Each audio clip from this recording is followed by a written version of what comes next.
পবিত্র রমজান মাসের আগের মাস শাবান। রমজান মাসের প্রস্তুতিকাল হিসেবে শাবান মাসের গুরুত্ব অপরিসীম। মহানবী সাল্লাল্লাহু আলাইহি ওয়াসাল্লাম এই মাসে অধিক পরিমাণ ইবাদত করতেন, তাতে বরকত লাভের দোয়া করতেন। এই ভিডিওতে শাবান মাসে ইবাদতের গুরুত্ব ও মহানবী সাল্লাল্লাহু আলাইহি ওয়াসাল্লামের শাবান মাসের আমলগুলো তুলে ধরা হল। শাবান মাসে ইবাদতের গুরুত্ব। আল্লাহর ইবাদত ও ক্ষমা লাভের জন্য শাবান গুরুত্বপূর্ণ মাস। স্বয়ং রাসূলুল্লাহ সাল্লাল্লাহু আলাইহি ওয়াসাল্লামের আমল ও নির্দেশনা দ্বারা তা প্রমাণিত। যেমন ১. মধ্য শাবানের রাতে ক্ষমার ঘোষণা। শাবান মাসে আছে আল্লাহর ক্ষমা লাভের বিশেষ সুযোগ, কেননা হাদিসে এসেছে অর্ধ শাবানের রাতে আল্লাহ মানুষকে ক্ষমা করেন। আবু মুসা আশারি রাদিয়াল্লাহু থেকে বর্ণিত, রাসূলুল্লাহ সাল্লাল্লাহু আলাইহি ওয়াসাল্লাম বলেন, আল্লাহ মধ্য শাবানের রাতে আত্মপ্রকাশ করেন, দয়ার প্রকাশ করেন এবং মুশরিক ও হিংসুক ছাড়া তার সৃষ্টির সবাইকে ক্ষমা করেন। ইবনে মাজাহ, হাদিস নাম্বার ১৩৯০। ২. নবীজির তাগিদ। মহানবী সাল্লাল্লাহু আলাইহি ওয়াসাল্লাম শাবান মাসে রোজা রাখার ব্যাপারে বিশেষ গুরুত্বারোপ করেছেন। ইমরান ইবনুল হুসাইন রাদিয়াল্লাহু থেকে বর্ণিত, রাসূলুল্লাহ সাল্লাল্লাহু আলাইহি ওয়াসাল্লাম এক ব্যক্তিকে জিজ্ঞাসা করলেন, তুমি কি শাবানের শেষ দিকে রোজা রেখেছ? সে বলল, না।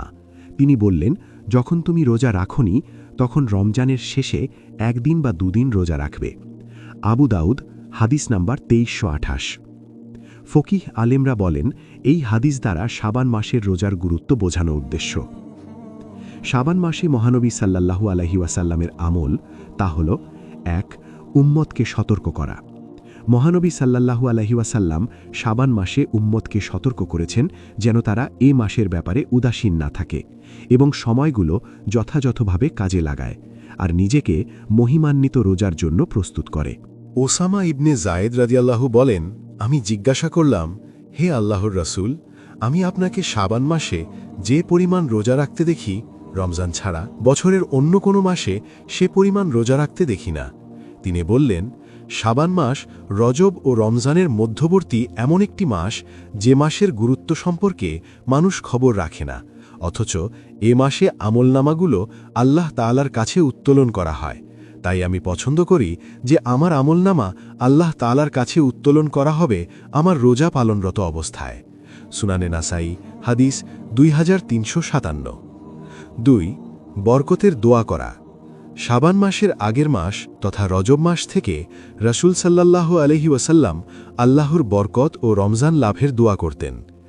আনাস বিন মালিক রাদিয়াল্লাহু বলেন, রজব মাস প্রবেশ করলে রাসূলুল্লাহ সাল্লাল্লাহু আলাইহি ওয়াসাল্লাম এই দোয়া করতেন, আল্লাহুম্মা বারিক লানা ফি রাজাবা ওয়া শাবান ওয়া বাল্লিগনা রমাদান।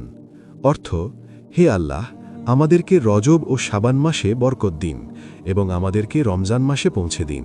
মিশকাতুল মাসাবিহ, হাদিস ১৩৩৩।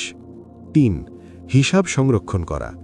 মহানবী সাল্লাল্লাহু আলাইহি ওয়াসাল্লাম অত্যন্ত গুরুত্বের সঙ্গে শাবান মাসের হিসাব সংরক্ষণ করতেন।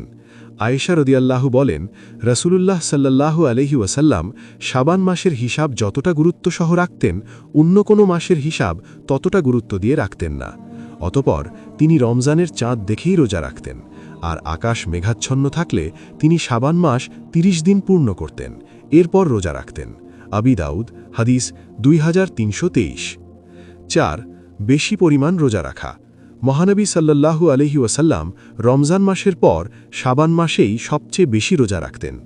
আম্মাজান আয়েশা রাদিয়াল্লাহু বলেন, আমি রাসূলুল্লাহ সাল্লাল্লাহু আলাইহি ওয়াসাল্লামকে রমজান ছাড়া অন্য কোনো মাসে পুরো মাস রোজা রাখতে দেখিনি এবং শাবান মাসের চেয়ে বেশি রোজা কোনো মাসে রাখতে দেখিনি। বুখারী, হাদিস ১৮৬৮। অন্য হাদিসে এসেছে, রাসূলুল্লাহ সাল্লাল্লাহু আলাইহি ওয়াসাল্লাম শাবান মাসের চেয়ে বেশি রোজা কোনো মাসে রাখতেন না এবং তিনি পুরো শাবান মাস রোজা রাখতেন। বুখারী, হাদিস ১৮৬৯। ৫. ইবাদতের প্রিয় মাস। রাসূলুল্লাহ সাল্লাল্লাহু আলাইহি ওয়াসাল্লাম শাবান মাসে ইবাদত করতে অধিক পছন্দ করতেন। বিশেষ করে এই মাসে রোজা রাখা ছিল তার প্রিয় আমল।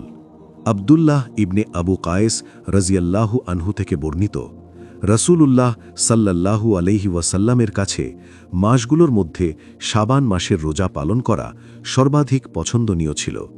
বরং তিনি শাবান মাসকে রমজানের সঙ্গে মিলিয়ে নিতেন।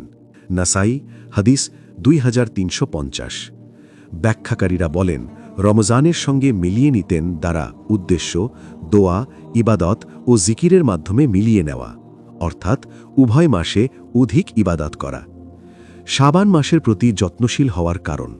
শাবান মাসের প্রতি মহানবী সাল্লাল্লাহু আলাইহি ওয়াসাল্লাম অধিক যত্নশীল ছিলেন।